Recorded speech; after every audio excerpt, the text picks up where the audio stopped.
어머니는 이제 짐이에요. 남편 장례식이 끝난 지 단 이틀, 아직 상복을 벗지도 못한 채 집안에서 쫓겨난 한 노모. 65 김정임 어르신은 그제야 깨달았습니다.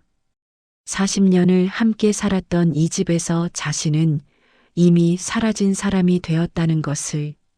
하지만 아무도 몰랐습니다. 다용도실 옆 작은 방에 숨겨둔 낡은 서류 가방 안에 회사를 살린 23년 전의 비밀이 고스란히 담겨 있다는 사실을. 침묵은 미덕이 아니라 선택이었습니다. 그리고 지금 65의 여자가 처음으로 다른 선택을 하려 합니다. 자신의 이름으로, 자신의 목소리로. 늦은 시작은 없습니다. 오늘의 이야기 시작합니다. 시작하기 전에 구독과 좋아요 눌러주시고 어디에서 듣고 계신지 댓글로 남겨주시면 그곳에 건강과 기쁨이 가득하시길 바랍니다. 장례식장의 국화향이 아직 옷에 배어 있었습니다. 김정임은 검은 상복을 입은 채 계단을 내려왔습니다. 50년을 살았던 집이었습니다. 손잡이의 감촉도, 삐걱거리는 세 번째 계단도 모두 익숙했지요. 하지만 오늘만큼은 낯설었습니다. 거실에 사람들이 모여 있었습니다.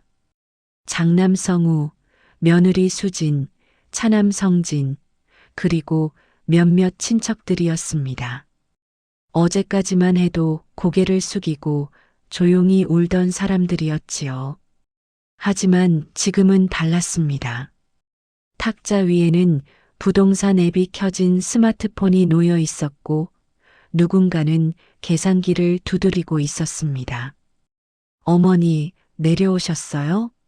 성우가 먼저 말했습니다. 그의 목소리는 어제보다 한결 가벼웠습니다. 김정임은 대답 대신 고개를 끄덕였습니다. 일단 앉으세요. 얘기 좀 해야 할 게 있어서요. 수진이 소파를 가리켰습니다. 김정임은 천천히 자리에 앉았습니다. 자신이 앉던 자리가 아니었습니다. 안방 옆 작은 의자였지요. 어머니, 현실적으로 생각해 봐야 해요. 성우가 입을 열었습니다. 아버지 돌아가시고 나니까 집이 너무 크잖아요. 관리도 힘들고요. 그리고 이 동네가 곧 재개발 들어간다는 얘기도 있고. 맞아요, 어머니. 수진이 거들었습니다. 지금 정리하면 좋은 조건 받을 수 있어요.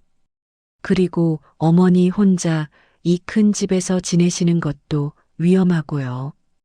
김정임은 아무 말도 하지 않았습니다. 그래서 말인데요. 성우가 잠시 망설이다 말을 이었습니다. 어머니는 당분간 작은 방 쓰시는 게 어떨까 해요. 다용도실 옆에 있잖아요. 거기 정리하면 충분히 쓸만해요. 안방은 우리가 정리 좀 해야 할 것 같고. 김정임은 여전히 침묵했습니다. 어머니, 듣고 계세요? 성우의 목소리가 약간 높아졌습니다. 네, 듣고 있어요. 김정임이 처음으로 입을 열었습니다. 목소리는 평소처럼 낮고 차분했습니다. 알겠어요. 그렇게 하세요. 정말요? 어머니가 이해해 주시니 다행이네요. 수진이 안도의 한숨을 쉬었습니다. 김정임은 자리에서 일어났습니다. 계단을 다시 올라가는 그녀의 뒷모습을 보며 성우와 수진은 서로를 바라보았습니다. 생각보다 수월하네. 수진이 작게 속삭였습니다. 원래 어머니가 말이 없으신 분이잖아. 성우가 대답했습니다. 2층 안방 문을 열었을 때 김정임은 멈춰 섰습니다. 방은 이미 절반쯤 비워져 있었습니다. 화장대 위에는 기증이라고 쓴 메모지가 붙어 있었고 옷장 앞에는 폐기라고 적힌 종이가 보였습니다. 남편의 책상은 그대로였지만 그녀의 서랍은 벌써 열린 채로 방치되어 있었지요. 김정임은 화장대 앞에 섰습니다. 거울에 비친 자신의 얼굴을 보았습니다. 65의 여자였습니다. 주름이 깊었고 머리카락은 반쯤 휘어졌습니다. 하지만 눈빛만은 또렷했지요. 이제 나는 이 집의 주인이 아니구나. 그 생각이 화처럼 밀려오지는 않았습니다. 슬픔도 분노도 아니었습니다. 다만 깨달음이었지요. 아주 선명하고 차가운 깨달음이었습니다. 김정임은 천천히 옷장을 열었습니다. 검은색 옷들이 가지런히 걸려 있었습니다. 평생 화려한 옷을 입어본 적이 없었지요. 결혼할 때부터 그랬습니다. 시어머니는 며느리가 눈에 띄면 안 된다고 말했습니다. 남편은 집안 여자가 튀면 안 된다고 덧붙였지요. 김정임은 고개를 끄덕였습니다. 그게 옳은 일이라고 생각했습니다. 결혼 40년 김정임은 늘 뒤에 있었습니다. 남편이 사업을 시작할 때도, 회사가 어려울 때도, 성공했을 때도 마찬가지였습니다. 손님을 맞이하고 차를 내고 음식을 준비했지요. 남편의 친구들은 사모님이 조용하시네요 라고 말했습니다. 칭찬처럼 들렸습니다. 김정임은 그 역할을 받아들였습니다. 아이들을 키우는 것도 조용히 했습니다. 학교 운동회에 가서도 구석에 서 있었고 학부모 모임에서도 말이 없었지요. 성우가 대학에 합격했을 때 남편은 친구들에게 자랑했습니다. 내가 잘 키웠다고 말했습니다. 김정임은 웃으며 듣고만 있었습니다. 그게 당연한 일이라고 생각했습니다. 옷장 깊숙한 곳에서 낡은 서류 가방이 보였습니다. 20년도 더 된 가방이었습니다. 가죽은 갈라져 있었고 손잡이는 헐거웠지요. 하지만 김정임은 그것을 조심스럽게 꺼냈습니다. 아무도 이 가방의 존재를 몰랐습니다. 남편도 아이들도 며느리도. 김정임은 가방을 들고 다용도실 옆 작은 방으로 향했습니다. 방은 좁았습니다. 창문은 작았고 햇빛도 잘 들지 않았지요. 하지만 문을 닫으면 조용했습니다. 아주 조용했습니다. 김정임은 바닥에 앉았습니다. 서류 가방을 무릎 위에 올려놓았습니다. 잠금 장치를 열자 오래된 종이 냄새가 풍겼지요. 안에는 서류들이 들어 있었습니다. 입찰 제안서 초안, 손으로 쓴 계산표, 법조항을 정리한 노트, 그리고 형광펜으로 밑줄 친 건설업법 복사본이었습니다. 김정임은 그 서류들을 하나씩 꺼내 펼쳤습니다. 손글씨가 보였습니다. 빼곡하게 적힌 숫자들, 밤새 고민한 흔적이 역력한 계산표들이었지요. 이 서류들은 회사를 살린 것들이었습니다. 하지만 아무도 몰랐습니다. 김정임은 서류를 다시 가방에 넣었습니다. 창밖은 어두워지고 있었습니다. 거실에서는 여전히 사람들의 목소리가 들렸지요. 어머니 방 정리 내일부터 시작하자. 응, 빨리 끝내야 해. 재개발 들어오면 이 집값 2배는 뛸 거야. 김정임은 작은 방 바닥에 누웠습니다. 천장이 보였습니다. 페인트가 벗겨진 자국이 있었지요. 처음으로 남편이 없는 집의 소리를 들었습니다. 시계 초침 소리, 냉장고 돌아가는 소리, 바람이 창문을 스치는 소리, 그리고 자신의 숨소리. 김정임은 눈을 감았습니다. 40년을 이렇게 살았습니다. 조용히 눈에 띄지 않게 뒤에서. 그게 미덕이라고 배웠습니다. 하지만 지금 이 좁은 방에 누워 생각했습니다. 침묵은 미덕이 아니라 선택이었을까요? 아니면 포기였을까요? 김정임은 천천히 눈을 떴습니다. 서류 가방이 옆에 놓여 있었습니다. 그 안에 서류들이 무언가를 말하고 있는 것 같았습니다. 내일 아침이 오면 무언가 달라질 것 같았습니다. 새벽 4시 김정임은 잠들지 못했습니다. 작은 방은 너무 조용했습니다. 안방에서는 남편의 코 고는 소리가 들렸었지요. 지금은 그 소리조차 그리웠습니다. 김정임은 일어나 앉았습니다. 옆에 놓인 서류 가방을 다시 꺼냈습니다. 잠금 장치를 열고 서류들을 하나씩 펼쳤지요. 23년 전에 입찰 제안서 초안이 맨 위에 있었습니다. 손으로 쓴 글씨가 빼곡했습니다. 원가 계산표, 법조항 정리, 입찰 구조 설계안. 모두 김정임의 필체였습니다. 형광펜으로 밑줄 친 부분들, 밤새 고민한 흔적들이 선명했지요. 기억이 돌아왔습니다. 23년 전 겨울이었습니다. 남편의 중소건설사가 공공입찰 비리 의혹으로 탈락 위기에 몰렸습니다. 경쟁사의 고발이었지요. 회사 직원들이 하나둘 그만두기 시작했고 협력업체들은 외상값을 독촉했습니다. 남편은 매일 늦게 들어왔습니다. 술 냄새를 풍기며 소파에 쓰러졌지요. 김정임은 담요를 덮어주고 물을 놓아두고 조용히 방으로 갔습니다. 어느 날 밤 남편이 말했습니다. 이번 달 안에 해결 못하면 끝이야. 김정임은 고개를 끄덕였습니다. 은행에서도 더는 못 빌려준대. 네, 미안해. 남편이 고개를 숙였습니다. 김정임은 아무 말도 하지 않았습니다. 그날 밤부터 움직였습니다. 거실 탁자에 서류를 펼쳤습니다. 입찰 관련 법규를 하나씩 읽어 내려갔지요. 건설업법, 입찰 및 계약에 관한 법률, 원가 계산 준칙, 모두 처음 보는 내용이었습니다. 하지만 이해할 수 있었습니다.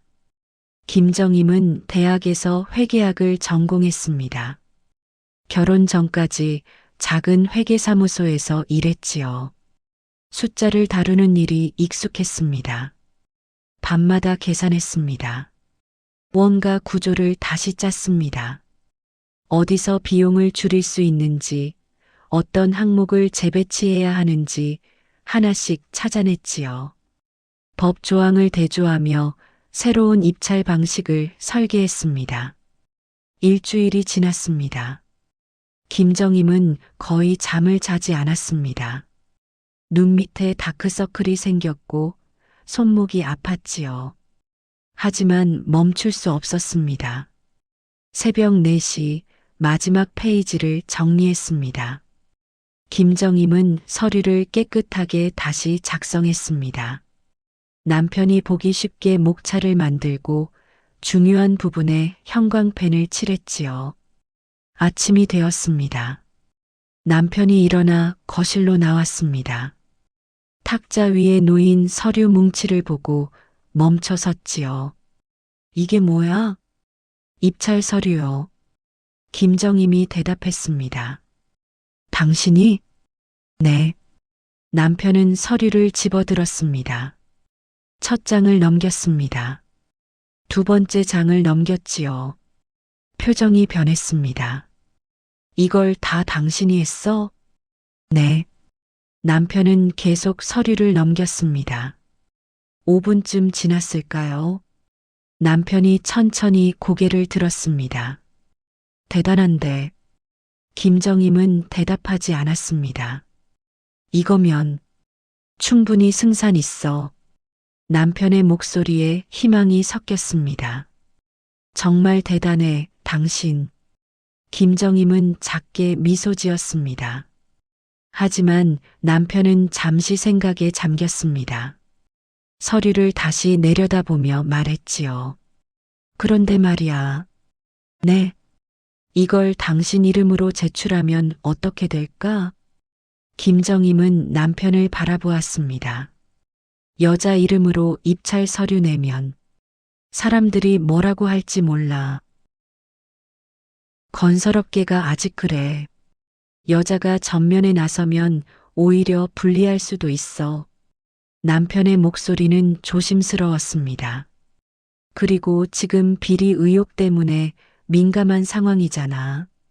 갑자기 이름을 바꾸면 더 의심받을 수도 있고. 김정임은 아무 말도 하지 않았습니다. 미안해. 하지만 회사를 살려야 하잖아. 남편이 김정임의 손을 잡았습니다. 당신이 한 일은 내가 다 알아. 하지만 지금은 내 이름으로 내는 게 안전해. 김정임은 남편의 얼굴을 보았습니다. 피곤한 얼굴이었습니다. 불안과 초조함이 섞여 있었지요. 회사가 무너지면 가족도 무너진다는 걸 알고 있었습니다. 가족을 살리는 일이잖아. 남편이 덧붙였습니다. 김정임은 천천히 고개를 끄덕였습니다. 그러세요. 고마워. 남편이 서류를 들고 일어섰습니다. 김정임은 탁자에 그대로 앉아 있었습니다. 입찰은 통과되었습니다. 회사는 살아났습니다. 협력업체들이 다시 돌아왔고 직원들도 안도했지요. 남편은 지역 건설업계에서 입찰 전문가로 불리기 시작했습니다. 신문에 작은 기사가 났습니다. 위기를 기회로 건설 김민수 대표의 역전 입찰. 김정임은 그 기사를 오려 서랍에 넣었습니다. 이후로도 중요한 입찰이 있을 때마다 남편은 김정임을 찾았습니다. 여보, 이번 건 좀 봐줄래? 김정임은 고개를 끄덕였습니다. 밤마다 서류를 정리했습니다. 계산했고, 검토했고, 수정했지요. 남편은 그 서류를 들고 나갔고, 입찰은 대부분 성공했습니다. 회사는 점점 커졌습니다. 집도 넓어졌고, 차도 바뀌었지요. 남편의 명함에는 대표이사라는 직함이 적혔습니다. 김정임의 이름은 어디에도 없었습니다. 손님들이 집에 올 때가 있었습니다. 사모님은 참 조용하시네요. 누군가 말했습니다. 그래서 좋지. 집안 여자는 조용해야 해. 남편이 웃으며 대답했습니다. 김정임은 차를 따르며 미소 지었습니다. 시간이 흘렀습니다. 아이들이 자랐고 남편은 더 바빠졌습니다. 김정임은 여전히 뒤에 있었지요. 서류를 정리하고 밥을 하고 집을 돌봤습니다. 그게 당연한 일이라고 생각했습니다. 적어도 지금까지는. 작은 방에서 김정임은 서류를 다시 가방에 넣었습니다. 손이 떨렸습니다. 분노 때문은 아니었습니다. 슬픔 때문도 아니었지요. 다만 깨달았습니다. 나는 언제부터 이렇게 사라진 사람이 되었을까? 창밖이 밝아지고 있었습니다. 거실에서 사람들의 목소리가 들렸습니다. 어머니는 아직 안 나오시나? 나중에 깨우자. 피곤하실 거야. 오늘 안방 정리 시작해야 하는데. 김정임은 일어나 앉았습니다. 서류 가방을 다시 들여다보았습니다. 23년 전에 손글씨가 보였지요. 모두 자신의 것이었습니다. 모두 증거였습니다. 김정임은 가방을 천천히 닫았습니다. 그리고 생각했습니다. 이제 어떻게 해야 할까요? 이 서류들이 무슨 의미가 있을까요? 하지만 한 가지는 분명했습니다. 더 이상 침묵할 수는 없다는 것. 김정임은 옷장 깊숙이 숨겨두었던 명함 하나를 꺼냈습니다. 최민호 변호사. 5년 전 남편 회사의 법률 자문을 맡았던 사람이었습니다. 당시 김정임과 몇 번 대화를 나눴었지요. 그는 말했습니다. 사모님이 실물을 많이 아시는 것 같은데요. 김정임은 웃으며 대답했습니다. 그냥 남편 일 도와주는 정도예요. 최 변호사는 의미심장하게 웃었습니다. 나중에 필요한 일 있으면 연락 주세요. 그리고 명함을 건넸지요. 김정임은 그 명함을 5년 동안 간직했습니다. 지금 그 명함을 손에 쥐고 있었습니다. 전화를 걸어야 할까요? 아니면 그냥 버려야 할까요? 김정임은 명함을 내려다보았습니다. 밖에서 수진의 목소리가 들렸습니다. 어머니, 아침 식사 준비됐어요. 김정임은 명함을 주머니에 넣었습니다. 그리고 문을 열고 나갔습니다. 오늘은 아직 아니었습니다. 하지만 곧, 아주 곧, 사흘이 지났습니다. 김정임은 여전히 작은 방에서 지냈습니다. 안방은 이미 절반 이상 비워졌지요. 수진과 성우가 매일 짐을 정리했습니다. 이건 기증하고, 이건 버리고. 수진의 목소리가 복도를 통해 들렸습니다. 김정임은 문을 열지 않았습니다. 나가서 말해야 할까요? 그건 내 물건이라고, 함부로 버리지 말라고. 하지만 입이 떨어지지 않았습니다. 오후 2시 거실에 사람들이 모였습니다. 김정임은 마지막으로 불려나갔습니다. 소파에는 이미 성우, 수진, 성진이 앉아 있었지요. 어머니, 앉으세요. 성우가 자리를 가리켰습니다. 김정임은 가장 끝자리에 앉았습니다. 오늘은 중요한 얘기를 해야 해서요. 성우가 서류 몇 장을 꺼냈습니다. 어머니, 솔직히 말씀드릴게요. 현실적으로 어머니를 모시기가 어려워요. 김정임은 아무 말도 하지 않았습니다. 저희도 생활이 있고 애들도 키워야 하잖아요. 그리고 이 집 관리도 만만치 않고. 수진이 거들었습니다. 요양시설 알아봤는데요. 괜찮은 곳 있더라고요. 시설도 좋고 프로그램도 다양하고. 요양시설? 김정임이 처음으로 입을 열었습니다. 네. 요즘은 시설이 정말 좋아요. 어머니 또래분들도 많고 외롭지 않으세요. 나는 건강하다. 김정임의 목소리는 낮았습니다. 지금은 그래도 앞으로는 어떻게 될지 모르잖아요.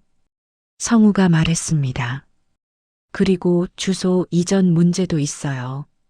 재개발 관련해서요. 어머니 명의로 되어 있는 게 복잡하더라고요. 주소 이전? 네. 어머니가 다른 곳으로 주소를 옮기시면 절차가 간단해져요. 김정임은 성우를 바라보았습니다. 그러니까 나보고 이 집에서 나가라는 거니? 그렇게 말씀하시면. 성우가 난처한 표정을 지었습니다. 어머니를 위한 거예요. 혼자 계시면 위험하잖아요. 내가 위험해 보이니? 김정임의 목소리가 약간 높아졌습니다. 거실이 조용해졌습니다. 성진이 처음으로 입을 열었습니다. 어머니, 형님 말이 맞아요. 현실적으로 생각하셔야죠. 현실적으로. 김정임이 천천히 말했습니다. 현실적으로 생각하면 이 집은 누가 지켰는데? 그건 아버지시죠. 성우가 대답했습니다. 아버지가 돈을 버셨고 그 돈으로 이 집을 샀으니까요. 김정임은 웃었습니다. 웃음이 아니었습니다. 한숨에 가까웠지요. 그래. 아버지가 돈을 버셨지. 그러니까 우리가 상속받는 게 당연한 거잖아요. 수진이 말했습니다. 김정임은 수진을 바라보았습니다. 수진아, 너는 이 집에서 산 게 몇 년이니? 그게 무슨 상관이에요? 수진의 목소리가 날카로워졌습니다. 저는 성우 아내고 당연히 권리가 있죠. 권리. 김정임이 중얼거렸습니다. 네, 권리요. 수진이 단호하게 말했습니다. 김정임은 자리에서 일어섰습니다. 알겠다. 생각해 볼게. 어머니. 성우가 불렀습니다. 하지만 김정임은 돌아보지 않았습니다. 작은 방으로 돌아왔습니다. 문을 닫고 바닥에 주저앉았습니다. 손이 떨렸습니다. 분노였을까요? 슬픔이었을까요? 아니었습니다. 무력함이었습니다. 김정임은 거울을 보았습니다. 65의 여자가 보였습니다. 주름진 얼굴, 힘없는 눈빛. 나는 언제부터 이렇게 작아졌을까요? 40년 전 25의 김정임은 달랐습니다. 대학을 졸업하고 회계사무소에서 일했습니다. 숫자를 다루는 일이 즐거웠지요. 상사는 김 대리는 정확하고 꼼꼼하다고 칭찬했습니다. 결혼하고 모든 게 바뀌었습니다. 시어머니는 며느리가 밖에서 일하면 안 된다고 말했습니다. 김정임은 회사를 그만뒀지요. 집안일에 집중하는 게 좋아. 남편도 같은 말을 했습니다. 김정임은 고개를 끄덕였습니다. 그게 옳은 일이라고 생각했습니다. 하지만 지금 생각하면 그게 시작이었습니다.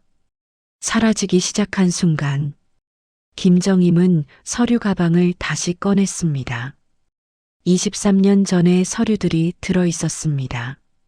손으로 쓴 계산표, 입찰 제안서 초안, 법조항 정리 노트, 모두 자신의 필체였습니다. 하지만 아무도 모릅니다. 이 서류들이 회사를 살렸다는 것을, 이 계산들이 가족을 먹여 살렸다는 것을. 김정임은 서류를 하나씩 펼쳤습니다. 증거가 있습니다. 하지만 어떻게 증명할까요? 누가 믿어줄까요? 남편은 이미 세상을 떠났습니다. 회사 사람들은 모두 남편의 업적으로 알고 있지요. 김정임은 무력했습니다. 오후 5시 노크 소리가 들렸습니다. 어머니, 저예요. 성진의 목소리였습니다. 김정임은 문을 열었습니다. 형님이 너무했어요. 성진이 들어오며 말했습니다. 괜찮아. 아니에요. 어머니한테 그렇게 말하면 안 되죠. 성진은 진심으로 미안해 보였습니다. 하지만 성진아, 김정임이 말했습니다. 너도 형하고 같은 생각 아니니? 성진은 대답하지 못했습니다. 솔직히 말해봐. 나보고 나가길 바라지? 어머니, 괜찮아. 말해도 돼. 성진은 한참을 망설이다 입을 열었습니다. 어머니, 저도 제 가족을 생각해야 해요. 김정임은 고개를 끄덕였습니다. 알아. 내 입장도 이해한다. 죄송해요. 성진이 고개를 숙였습니다. 미안해하지 마. 당연한 거야. 김정임은 성진의 어깨를 가볍게 두드렸습니다. 성진이 나가고 김정임은 다시 혼자가 되었습니다. 밤이 깊어졌습니다. 김정임은 서류 가방을 안고 앉아 있었습니다. 나는 어떻게 해야 할까요? 아무것도 할 수 없을까요? 그냥 이대로 사라져야 할까요? 그때 주머니에서 무언가 만져졌습니다. 명함이었습니다. 최민호 변호사의 명함. 김정임은 명함을 꺼내 들었습니다. 전화번호가 적혀 있었습니다. 5년 전 최 변호사는 말했습니다. 사모님이 실무를 많이 아시는 것 같은데요. 나중에 필요한 일 있으면 연락 주세요. 김정임은 명함을 내려다보았습니다. 필요한 일. 지금이 그때일까요? 하지만 두려웠습니다. 변호사에게 뭐라고 말할까요? 남편이 가져간 공로가 사실은 내 것이었다고?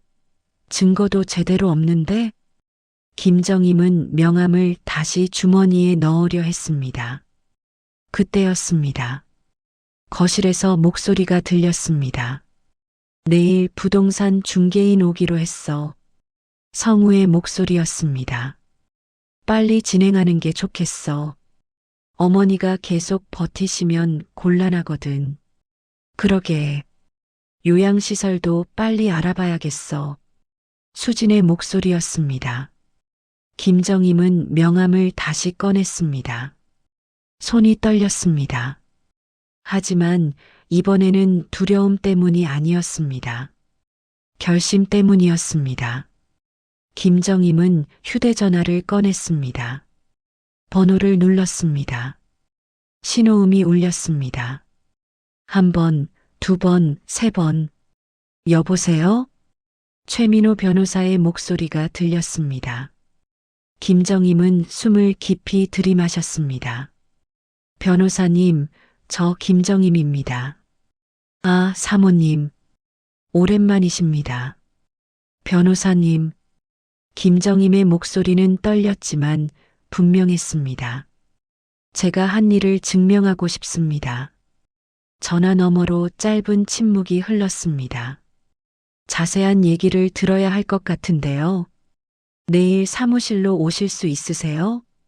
네, 가겠습니다. 전화를 끊고 김정임은 휴대전화를 내려놓았습니다. 손은 여전히 떨렸습니다. 하지만 이제는 무력함이 아니었습니다. 처음으로 스스로 선택한 떨림이었습니다. 김정임은 서류 가방을 열었습니다. 내일 가져갈 서류들을 정리했습니다. 침묵은 미덕이 아니라 선택이었다는 사실을 깨달았습니다. 그리고 이제 다른 선택을 하기로 했습니다. 창밖에는 새벽이 오고 있었습니다. 다음 날 오전 10시 김정임은 법무법인 앞에 섰습니다. 건물은 높았고 유리창은 햇빛을 반사했습니다. 김정임은 서류 가방을 꼭 쥐고 입구로 들어갔지요. 엘리베이터를 타고 12층에 내렸습니다. 법무법인 정석이라는 간판이 보였습니다. 김정임은 문을 열고 들어갔습니다. 어서 오세요. 접수 직원이 밝게 인사했습니다. 최민호 변호사님 찾아왔습니다. 성함이 어떻게 되세요? 김정임입니다. 잠시 후 최민호 변호사가 나왔습니다. 50대 초반으로 보이는 남자였습니다. 안경을 쓰고 있었고 표정은 차분했지요. 사모님, 오랜만입니다. 최 변호사가 손을 내밀었습니다. 김정임은 악수를 받았습니다. 이쪽으로 오시죠. 상담실로 들어갔습니다. 책상 너머로 마주 앉았습니다. 최 변호사가 먼저 입을 열었지요. 전화로 말씀하신 내용 궁금했습니다. 자세히 들어보고 싶은데요. 김정임은 서류 가방을 책상 위에 올려놓았습니다. 천천히 잠금 장치를 열고 서류들을 꺼냈습니다. 23년 전 입찰 서류입니다. 최 변호사는 서류를 받아들었습니다. 첫 장을 넘겼습니다. 두 번째 장을 넘겼지요. 표정이 진지해졌습니다. 이게 전부 사모님이 작성하신 겁니까? 네. 필체 감정이 필요하겠습니다. 최 변호사가 말했습니다. 그리고 당시 상황을 증명할 수 있는 다른 자료가 있습니까? 김정임은 잠시 생각했습니다. 회계사무소에서 일했던 기록이 있습니다. 그리고 김정임은 가방에서 낡은 수첩을 꺼냈습니다. 이건 당시 매일 쓰던 일기장입니다. 최 변호사는 수첩을 받아 펼쳤습니다. 23년 전 날짜들이 적혀 있었습니다. 빼곡한 글씨로 계산식과 메모가 가득했지요. 12월 3일 원가 구조 재검토 인건비 항목 조정 필요 12월 5일 법조항 7항 재확인 입찰 방식 변경 가능 최 변호사는 천천히 페이지를 넘겼습니다. 이것만으로도 충분히 증거가 될 수 있습니다. 정말입니까? 김정임의 목소리가 떨렸습니다. 네. 필체 감정과 함께 제출하면 실제 작성자가 누구인지 입증할 수 있습니다. 최 변호사가 고개를 들었습니다. 그런데 사모님, 지금 이걸 왜 꺼내시는 겁니까? 김정임은 잠시 망설였습니다. 아이들이 저를 집에서 내보내려 합니다. 상속 문제입니까? 네. 최 변호사는 고개를 끄덕였습니다. 남편분의 유언장은 있습니까? 모르겠습니다. 있는지도 모르겠어요. 확인해 보겠습니다. 유언 집행인이 따로 있을 수도 있으니까요. 최 변호사가 메모를 했습니다. 며칠 시간을 주십시오. 제가 알아보겠습니다. 김정임은 고개를 끄덕였습니다. 법무법인을 나서며 김정임은 처음으로 숨통이 트이는 느낌을 받았습니다. 이틀 후 최 변호사에게서 전화가 왔습니다. 사모님, 남편분의 유언장이 있습니다. 정말입니까? 네. 그리고 유언장 낭독이 예정되어 있습니다. 이번 주 금요일입니다. 아이들은 압니까? 통지가 나갔을 겁니다. 전화를 끊고 김정임은 잠시 멍하니 앉아 있었습니다. 남편이 유언장을 남겼다는 사실이 믿기지 않았습니다. 금요일 오후 2시 법무법인 회의실. 김정임이 먼저 도착했습니다. 회의실은 넓었습니다. 긴 탁자가 가운데 놓여 있었고 의자들이 양쪽에 배치되어 있었지요. 김정임은 가장 끝자리에 앉았습니다. 10분 후 성우와 수진이 들어왔습니다. 어머니? 성우가 놀란 표정으로 물었습니다. 어머니는 왜 여기 계세요? 나도 통지 받았다. 김정임이 대답했습니다. 무슨 통지요? 수진이 날카롭게 물었습니다. 유언장 낭독이라던데. 성우와 수진은 서로를 바라보았습니다. 아버지가 유언장을 남기셨어요? 그런가 보구나. 김정임은 짧게 대답했습니다. 성진도 곧 도착했습니다. 모두가 자리에 앉자 최민호 변호사가 들어왔습니다. 모두 오셨습니다. 시작하겠습니다.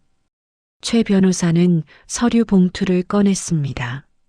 먼저 유언장 낭독에 앞서 공개할 자료가 있습니다. 무슨 자료요? 성우가 물었습니다. 최 변호사는 프로젝터를 켰습니다. 화면에 문서가 떴습니다. 23년 전 건설의 공공입찰 관련 서류입니다. 성우와 수지는 화면을 주시했습니다. 당시 회사가 비리 의혹으로 탈락 위기에 있었던 것은 다들 아실 겁니다. 최 변호사가 말을 이었습니다. 하지만 새로운 입찰 구조 설계로 위기를 극복했죠. 그 설계자가 누구였는지 궁금하지 않으셨습니까? 그건 당연히 아버지시죠. 성우가 대답했습니다. 그렇게 알려져 있습니다. 최 변호사가 고개를 끄덕였습니다. 하지만 실제 작성자는 따로 있습니다. 화면이 바뀌었습니다. 필체 감정 결과서가 떴습니다. 입찰 제안서의 필체를 감정한 결과입니다. 세 군데 전문기관에 의뢰했습니다. 최 변호사가 레이저 포인터로 화면을 가리켰습니다. 결론은 동일합니다. 작성자는 김정임 씨입니다. 회의실이 조용해졌습니다. 뭐라고요? 수진이 먼저 입을 열었습니다. 말도 안 돼요. 어머니가 그런 걸 하실 리 없잖아요. 증거가 있습니다. 최 변호사는 다음 화면을 띄웠습니다. 김정임의 일기장 사진이었습니다. 23년 전 작성된 일기입니다. 날짜별로 입찰 구조 설계 과정이 기록되어 있습니다. 성우는 말없이 화면을 바라보았습니다. 그리고 이것, 최 변호사는 또 다른 문서를 띄웠습니다. 김정임 씨의 학력과 경력 기록입니다. 회계학 전공, 회계사무소 근무 경력 3년. 이 모든 게 우연의 일치일까요? 최 변호사가 물었습니다. 성우는 김정임을 바라보았습니다. 어머니, 이게 정말입니까? 김정임은 고개를 끄덕였습니다. 그래. 왜 말씀 안 하셨어요? 아버지가 원했다. 김정임의 목소리는 담담했습니다. 여자 이름으로 제출하면 불리하다고 했어. 나도 그게 맞다고 생각했고, 수진이 끼어들었습니다. 그렇다고 해도 이건 옛날 일이잖아요. 지금 와서 무슨 의미가 있어요?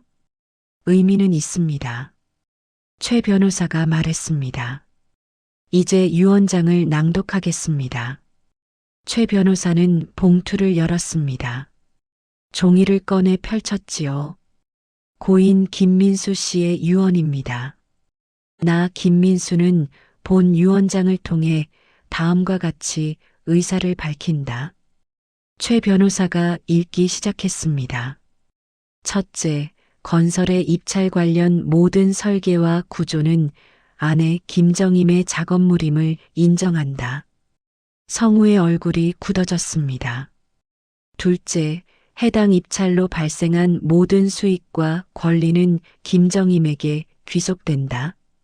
셋째, 자녀들은 재산 상속은 가능하나 입찰 관련 권리에 대한 관리 권한은 없다.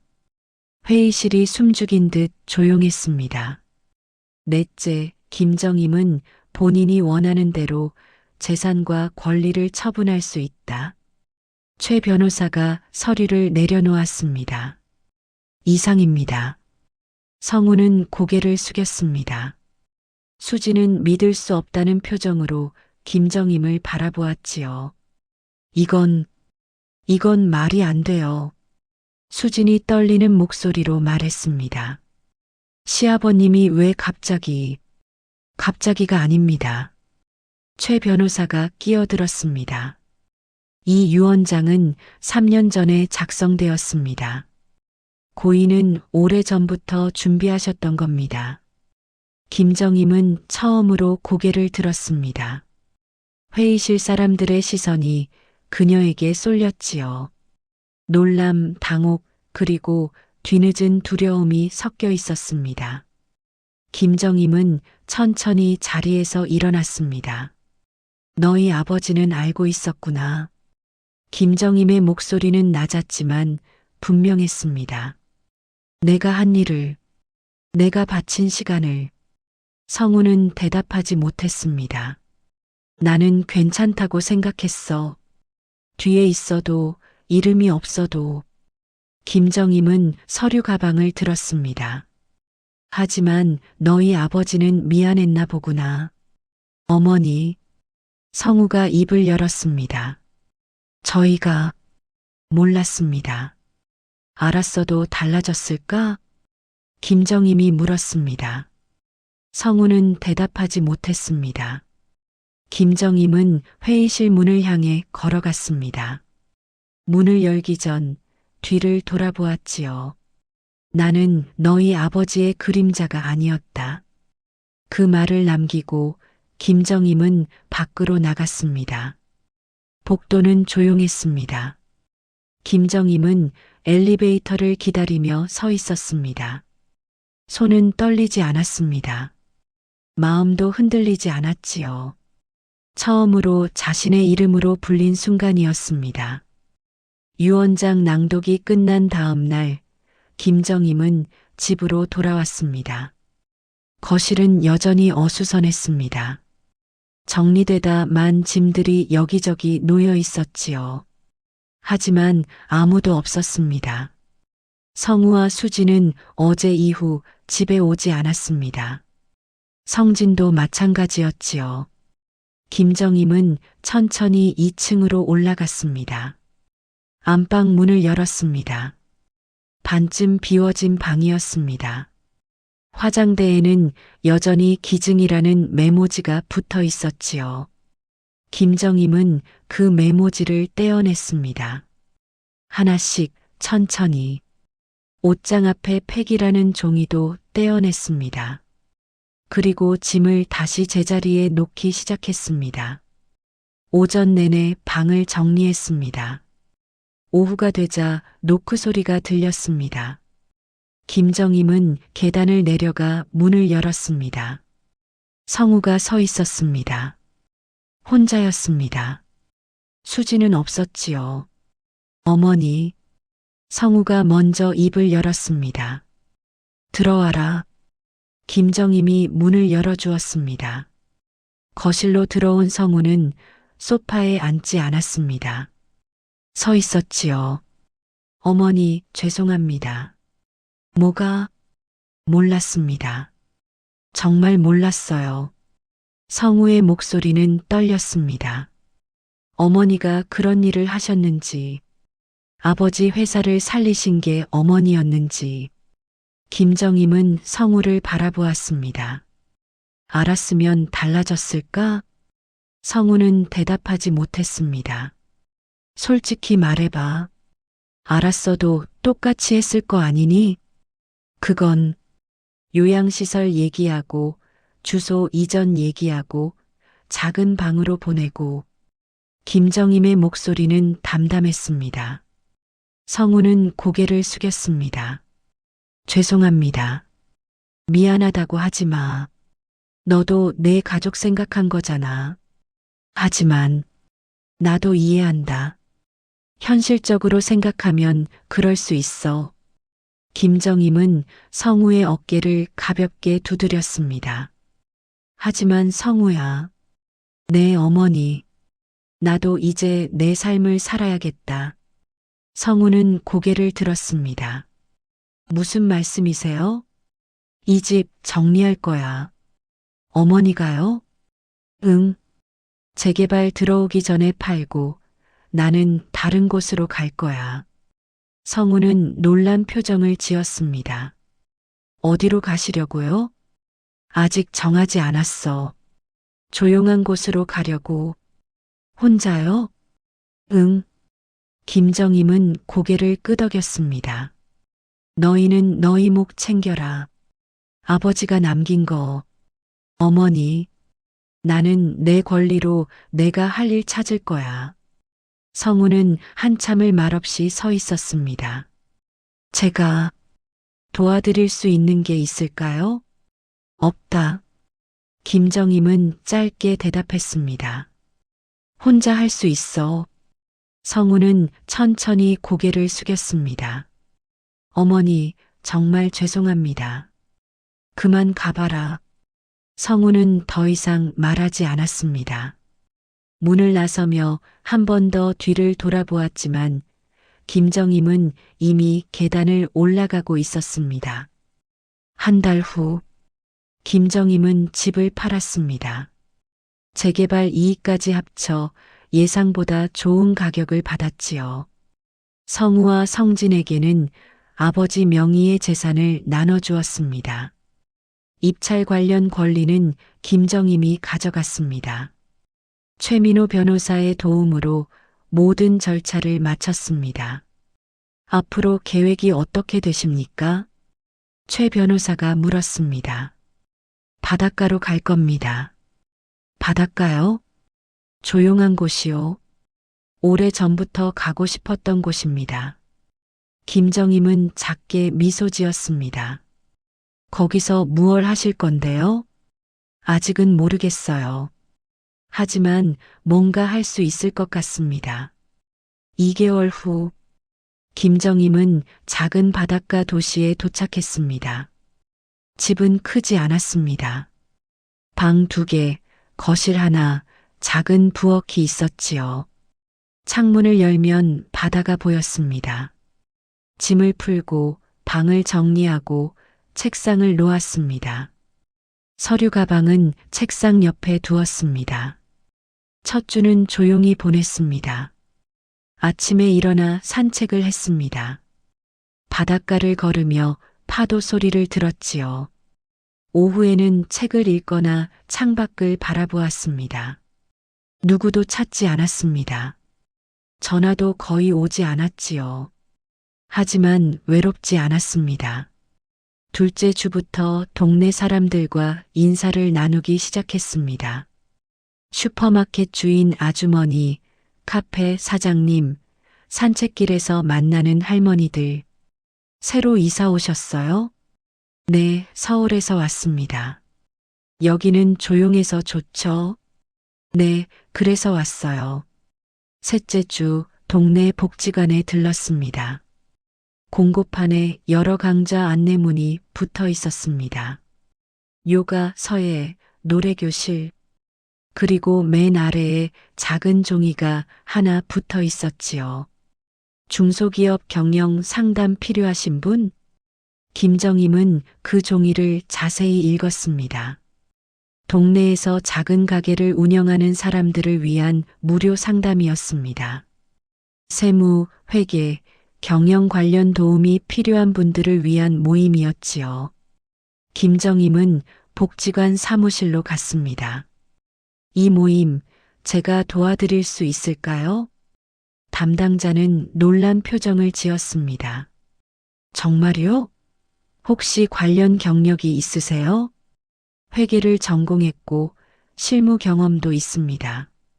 그럼 정말 큰 도움이 되겠는데요. 다음 주부터 김정임은 복지관 모임에 나가기 시작했습니다. 처음에는 5명이 모였습니다.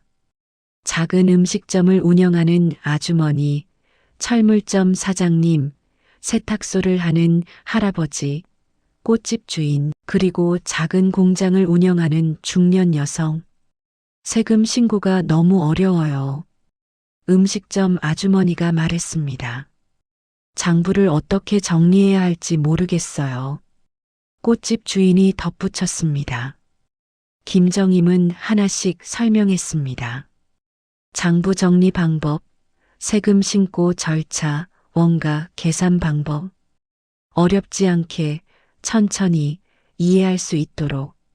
선생님, 정말 감사합니다. 사람들은 고마워했습니다. 처음으로 선생님이라는 호칭을 들었습니다.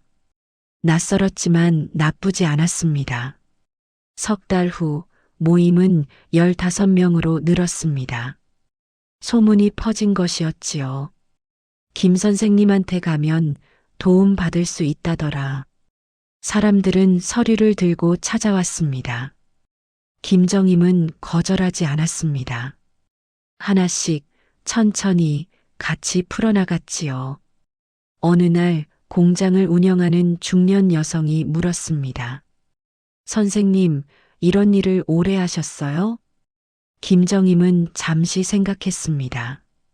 오래 했지요. 하지만 이름 없이 했었어요. 지금은요?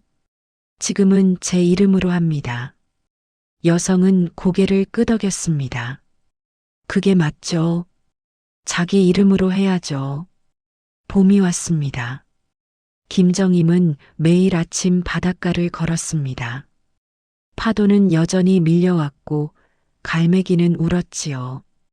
복지관 모임은 일주일에 2번으로 늘었습니다. 더 많은 사람들이 찾아왔습니다. 김정임은 바쁘게 지냈습니다. 하지만 행복했습니다. 어느 날 성진에게서 전화가 왔습니다.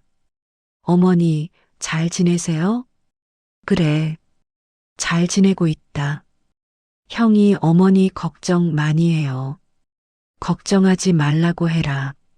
다음 달에 한번 찾아뵈도 될까요? 김정임은 잠시 생각했습니다. 그래, 와라. 바다가 예쁜 곳이다. 전화를 끊고 김정임은 창밖을 바라보았습니다. 바다가 보였습니다. 햇빛이 수면에 반짝였지요. 김정임은 책상 옆 서류 가방을 보았습니다. 23년을 숨겨두었던 가방이었습니다. 이제는 더 이상 숨기지 않았습니다. 증거도 아니었습니다. 단지 기억이었습니다. 자신이 살아온 시간의 기록이었지요. 김정임은 노트를 꺼내 펼쳤습니다. 새 페이지에 날짜를 적었습니다. 그리고 천천히 글을 쓰기 시작했습니다. 오늘은 복지관에서 장부 정리 강의를 했다. 15명이 왔다. 모두 진지하게 들었다. 나는 유용한 사람이다. 마지막 문장을 쓰고 김정임은 펜을 내려놓았습니다. 창밖으로 갈매기가 날아갔습니다. 김정임은 작게 미소 지었습니다. 침묵은 미덕이 아니라 선택이었습니다. 그리고 지금 다른 선택을 하고 있었습니다. 자신의 이름으로, 자신의 목소리로, 자신의 시간을. 복수가 아니었습니다. 되찾은 것도 아니었습니다. 단지 시작이었습니다. 65, 늦지 않은 시작이었지요. 김정임은 노트를 덮고 일어났습니다. 내일도 복지관에 갈 예정이었습니다. 새로운 사람이 상담을 신청했다고 했지요. 김정임은 가방을 챙기며 생각했습니다. 나는 이제 사라지지 않는다. 더 이상 뒤에 서 있지 않는다. 내 이름으로 불린다. 김정임. 선생님. 그것으로 충분했습니다. 바람이 창문을 스쳤습니다. 파도 소리가 들렸습니다. 조용하지만 분명한 새로운 삶이었습니다. 여러분, 오늘 65 김정임 어르신의 조용하지만 단단한 재기 이야기 어떻게 들으셨나요? 작은 다용도실 방에서 낡은 서류 가방을 꺼내던 분이 바닷가 마을에서 선생님으로 불리며 환하게 웃는 마지막 장면에서 저도 모르게 가슴이 뭉클해지고 눈시울이 붉어졌습니다. 비록 지금 우리의 삶이 김정임 어르신이 겪었던 침묵의 세월처럼 답답하고 억울할지라도 언젠가는 반드시 자신의 이름으로 불리는 날이 찾아올 것이라 믿습니다. 숨겨진 능력은 결코 사라지지 않고 늦은 시작도 결코 늦지 않다는 것을 다시 한번 깨닫는 시간이었습니다. 오늘 밤 여러분의 삶에도 김정임 어르신의 바닷가 집처럼 평온한 행복과 자존감이 가득하기를 진심으로 기원합니다. 이야기를 끝까지 들어주신 분이 계시다면 잘 들었다고 댓글 하나만 남겨주세요. 감사합니다. 시작하기 전에 구독과 좋아요 눌러주시고 어디에서 듣고 계신지 댓글로 남겨주시면 그곳에 건강과 기쁨이 가득하시길 바랍니다.